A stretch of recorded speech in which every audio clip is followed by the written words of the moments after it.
So I always find it super interesting to see how well different products are selling, which is why I love to take a look at sales figures and things like that. And Nintendo has actually released through the news app on the Switch, which I think is an interesting method to do this, but they're showing us what are the top 30 best-selling games on the eShop this month. And that, of course, is not including physical sales. That is just the sales on the Nintendo eShop. But those sales still, there's a pretty good balance of different genres on the eShop, just as the balance of genres players would be in physical games as well. So I think the eShop gives just as accurate of a representation as physical sales would as well on exactly which games are the most popular this month, which are selling the hottest, that kind of thing. So I'm really interested to take a look at that, so let's go ahead and do it.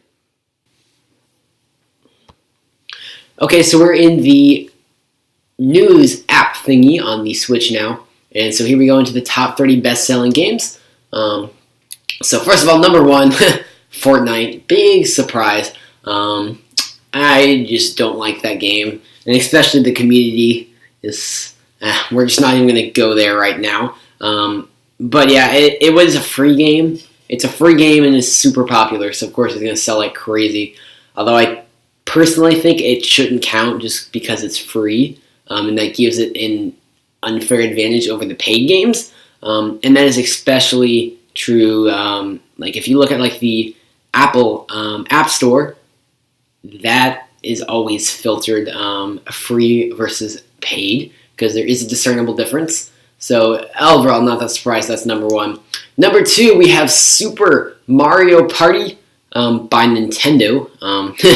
It makes sense, the best-selling Nintendo eShop game, because I'm not counting Fortnite. So this is basically a top 39 best-selling games. Best-selling game is a Nintendo game, so fitting.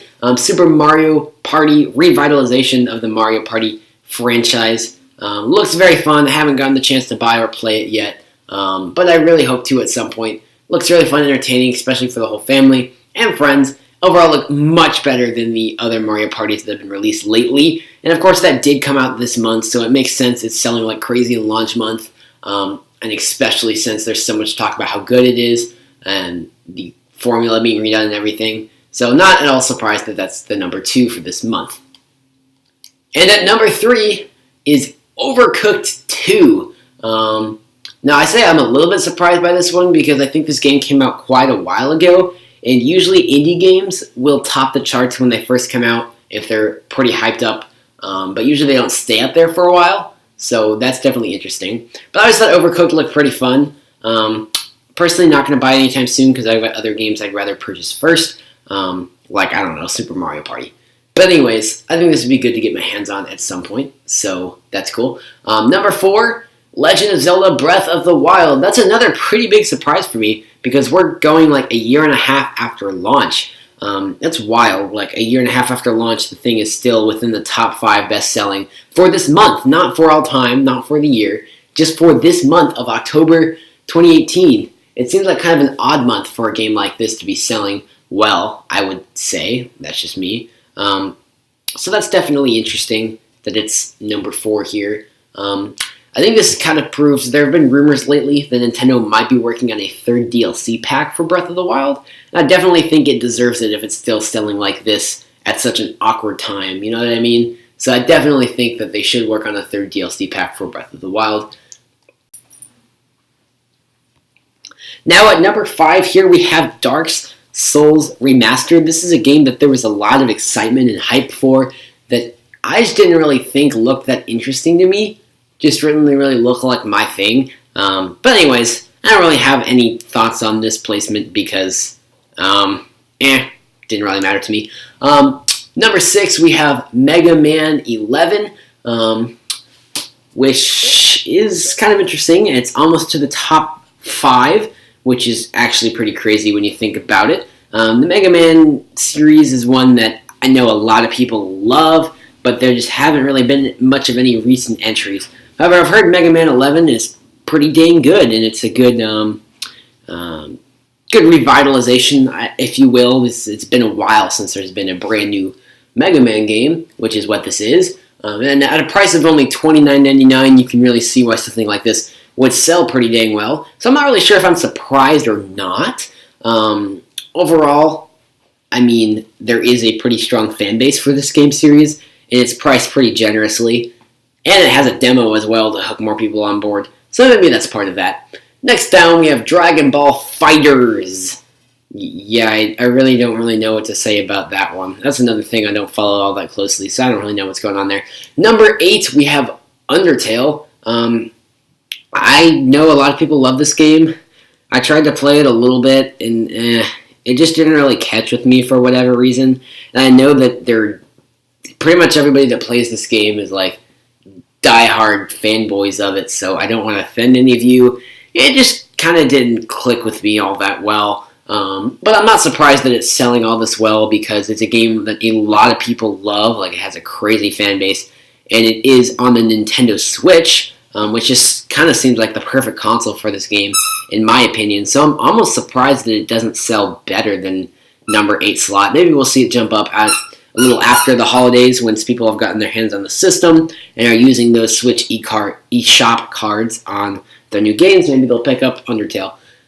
Now, number 9 on the list, we have Starlink Battle for Atlas. It specifies digital edition because there is actually a physical edition of this game that kind of has some Toys to Life elements, but there's also this version which has no Toys to Life elements, which is kind of a wise choice. Toys to Life is a genre that's kind of dying, unfortunately. Very unfortunately, because I love Toys to Life.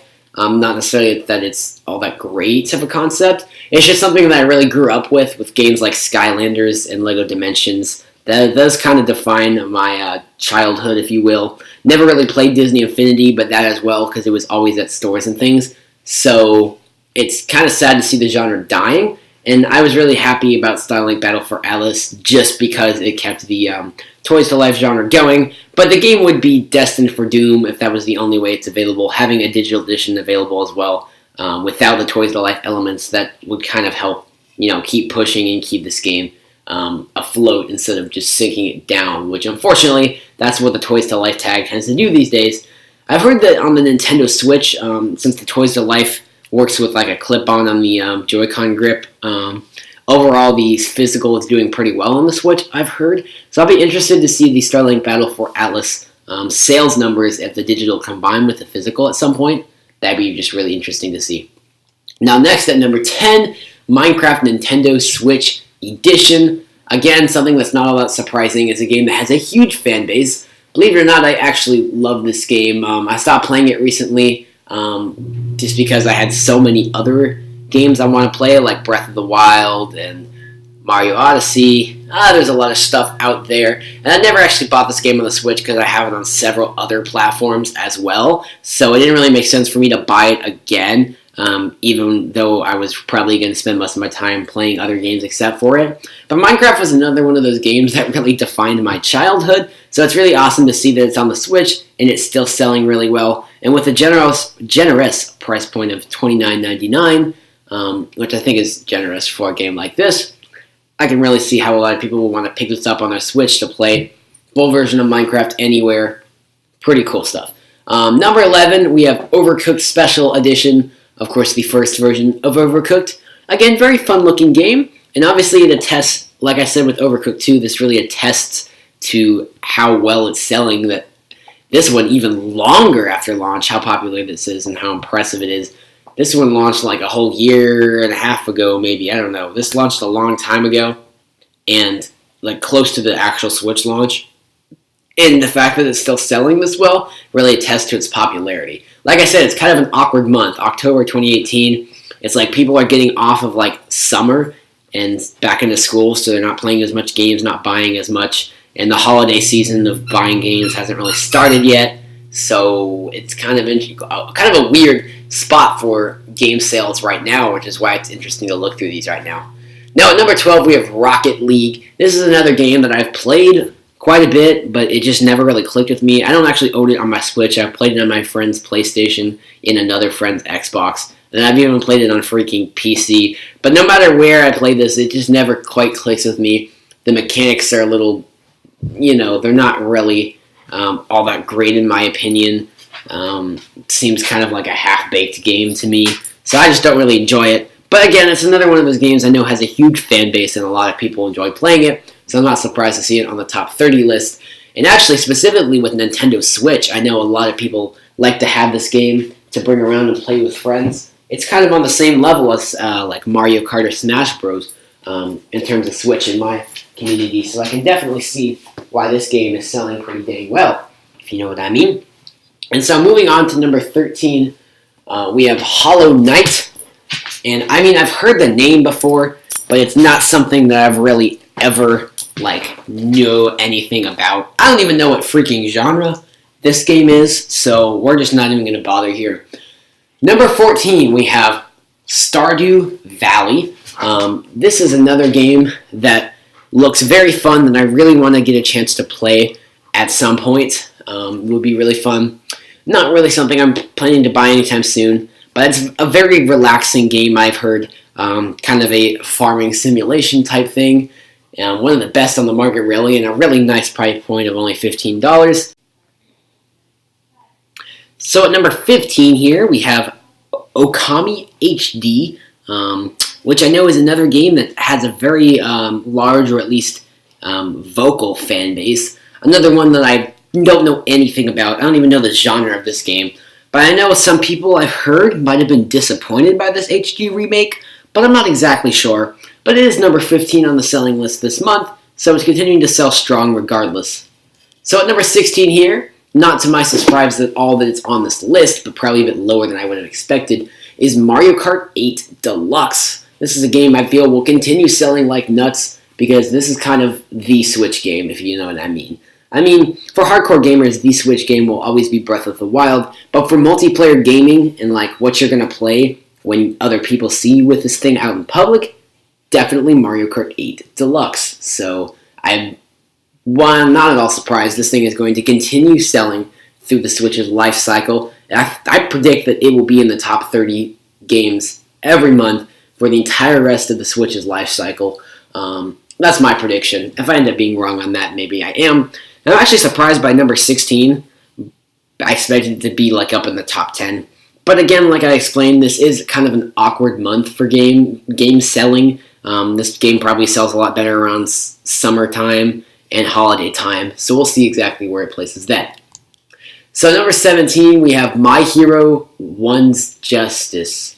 Never heard of that, so we'll move on. Number 18, we have Splatoon 2. Another really, really fun game that I think is selling more strongly than even Nintendo expected that it would, which is really awesome. Always awesome. I love this game, and I love that Nintendo continues to push support for this game in both paid DLC like Auto Expansion and just free updates. There really is a lot of new stuff for everyone all the time in this game, which is awesome. I haven't been playing it as much lately because it's kind of not a game you can sit down and play quickly. It's kind of something you got to have a lot of time.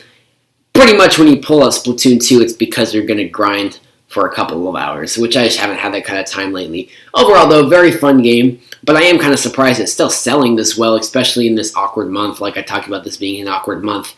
It's still selling great, which is absolutely excellent. I don't really know what to say other than it's kind of surprising to me, but it's cool. Number 19, we have Darkest Dungeons, another game I've never heard of. We'll skip over it. Number 20, we have NBA 2K19.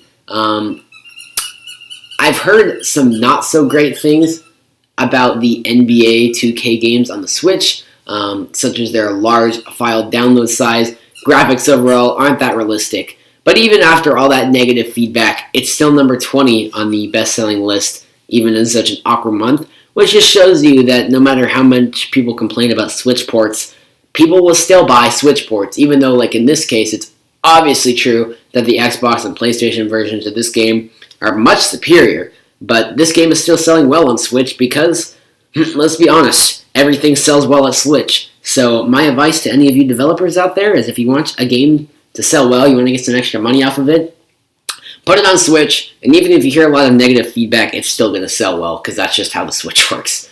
At number 21, we have The World Ends With You Final Remix, which is kind of an RPG-style game. It's one of those games that I think just looks kind of weird. Sorry, it just kind of does. But I know it has its fans.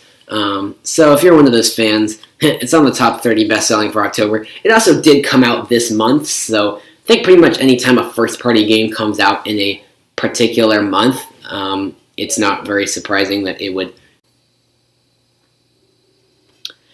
sell well its first month. So down to number 22, this is FIFA 19. I don't really know what to say about this. Kind of the same thing as NBA 2K19. Obviously, much inferior to its other console counterparts, but it's still going to sell well on the Switch. So that's cool. I really want to see EA bring Madden to the Switch. That's really the only major sports game that's not on the Switch at this point. Not that I'm necessarily into sports games. I'm quite the opposite, but I mean, it would just be cool to see that kind of support. So number 23, we have Diablo 3 Eternal Collection. This is a game that I think just came out a couple of days ago. And yeah, I've heard really good things about it, that it's a great RPG. Haven't really looked much into it myself just because there's so many other games on my list. I just don't want to have to add another one, if you know what I'm saying.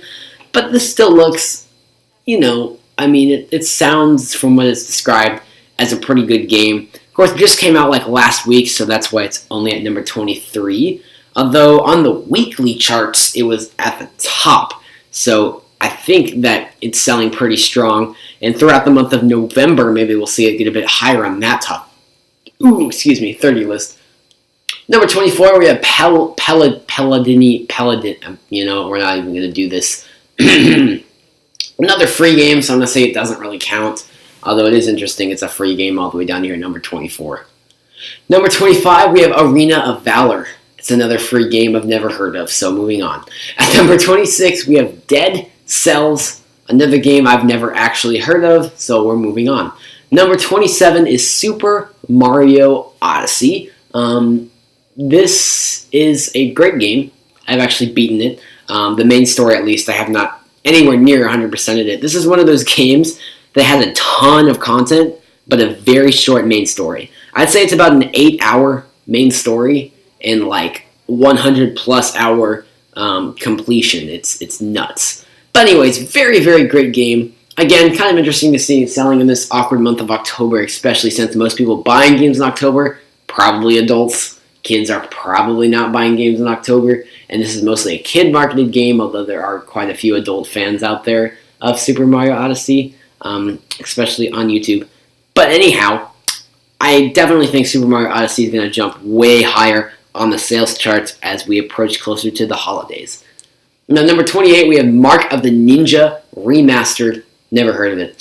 Next, we have number 29, Monster Hunter Generations Ultimate.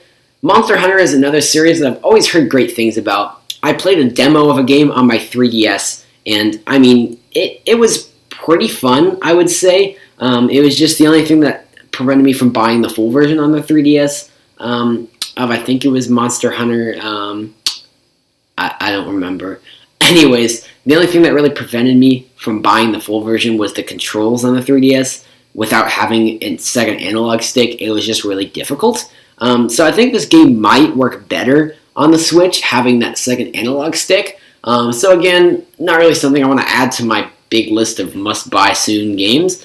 But I think I might download the demo at some point and give it a try. And then at number 30, we have the Jackbox Party Pack 5. It's another thing I maybe haven't heard good things about, but I've just heard about because it seems like all the time I see YouTubers live streaming this, and I don't really know. There's a lot of different Jackbox parties, actually. This is the 5th pack. I've only heard of the first 3. I don't even know what's contained in the first 3. But yeah, I don't really know what to say about this. It seems I've heard about it a lot less recently, so that's a thing as well. So yeah, that was the top 30 best-selling Nintendo eShop games for the month of October. Again, a really, really awkward month in gaming sales, kind of in between big purchasing periods. So it's a kind of different audience that might be checking out the eShop at this point. Still though, we went through it. I gave a little bit of my thoughts. So I want to know about your thoughts down in the comments below. Were there some games that you wished would be in the top 30 that didn't end up being in the top 30 this time? Perhaps you're surprised that some games were in the top 30, or you're surprised by their placement, or maybe you thought they were going to place somewhere different. I don't know. just anything you want to say about these games. I would love to hear about it.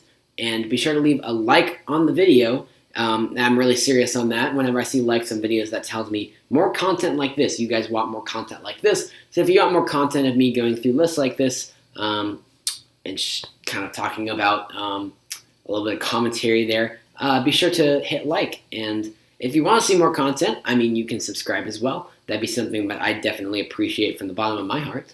And I'll see you guys later. Bye-bye.